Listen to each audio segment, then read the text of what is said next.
अचानक देवर को भाभी से प्यार हो गया। शर्मा परिवार में एक सामान्य शाम थी। ससुराल की सबसे प्यारी भाभी सुनीता रसोई में डिनर तैयार कर रही थी, जबकि उनकी छोटी देवर राघव सोफे पर बैठकर टीवी चैनल बदल रहे थे। राघव हमेशा से सुनीता को एक आदर्श भाभी के रूप में देखता आया था, जो हमेशा उसकी मदद करती और परिवार का ध्यान रखती। लेकिन कुछ समय से उसके दिल में कुछ बदलने लगा था। अब उसे सुनीता की मदद, उसकी मुस्कान और उसकी गर्मजोशी में कुछ और ही महसूस होने लगा था। राघव को पहले कभी ऐसा नहीं लगा था। उसे यह समझ में नहीं आ रहा था कि वह अपनी भाभी के प्रति एक नई भावनाओं का अनुभव क्यों कर रहा था। सुनीता के चेहरे पर हल्की सी मुस्कान, उसकी बातों में सच्चाई और उसकी हर छोटी बात में एक खास एहसास था।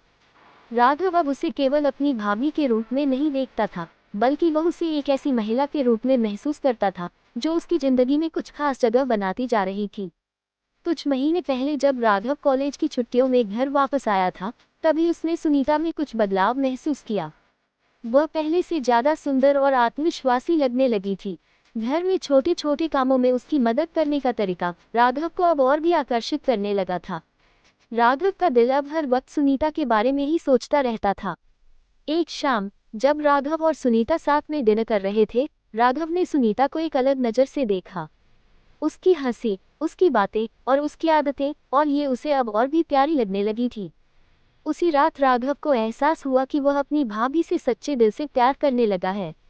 राघव के मन में बहुत उलझन थी। वह जानता था कि यह प्यार गलत है, क्योंकि भाभी का रिश्ता हमेशा एक पारिवारिक और सम्मानजनक होता है। लेकिन फिर भी उसका दिल सुनीता के लिए खींचता रहा। सुनीता भी राघव के बदलते व्यवहार को महसूस कर रही थी।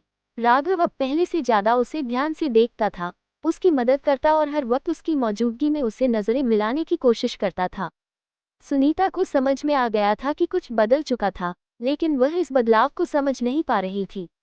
एक शाम जब सुनीता बगीचे में पौधों को पानी दे रही थी, राघव वहां आया। दोनों के बीच कुछ पल की चुप्पी रही, जैसे कोई अनकहा संदेश हो। राघव ने धीरे से कहा, भाभी, मुझे आपसे कुछ बात करनी है।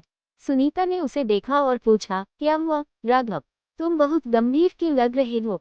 राघव ने गहरी सांस ली और कहा, भाभी, मैं आपसे बहुत प्यार करने लगा हूँ। मुझे पता है कि यह गलत है, लेकिन मैं अपने दिल की बात आपको बताना चाहता था। सुनीता का दिल धक से रह गया।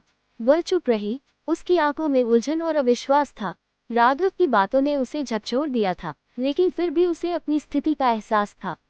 वह राघव को अपने छोटे भाई जैसा ही मानती थी, और अब उसकी यह भावना उसे असहज कर रही थी। राघव, सुनीता ने कुछ देर बाद कहा, तुम मेरे लिए हमेशा एक छोटे भाई की तरह रहे हो। ये जो तुम महसूस कर रहे हो, मैं उसे समझ सकती हूँ, लेकिन हमें अपने रिश्ते को सही रूप में रखना होगा। तुम्हारे इस प्यार को मैं नहीं अपना सकती। राघव का दिल टूट गया, लेकिन उसने सुनीता की बात को माना। वह जानता था कि यह प्यार न केवल उसके लिए, बल्कि उनके रिश्ते और पूरे परिवार के लिए गलत हो सकता था। उसने चुपचाप सिर झुकाया और कहा, मैं समझता हूँ भाभी। मुझे अफसोस है अगर मेरी बातों से आपको तकलीफ हुई हो। उस दिन के बाद राघव ने सुनीता के प्रति अपने दिल की भावनाओं को दबा लिया। वह धीरे धीरे अपने जीवन में आगे बढ़ने लगा। उसने समझा कि प्यार सिर्फ पाने की बात नहीं होती, बल्कि कभी कभी इसे छोड़ना भी जरूरी होता है, ताकि रिश्ते की गरिमा बनी रहे। सुनीता और राघव का रिश्ता पहले जैसा ही बना रहा।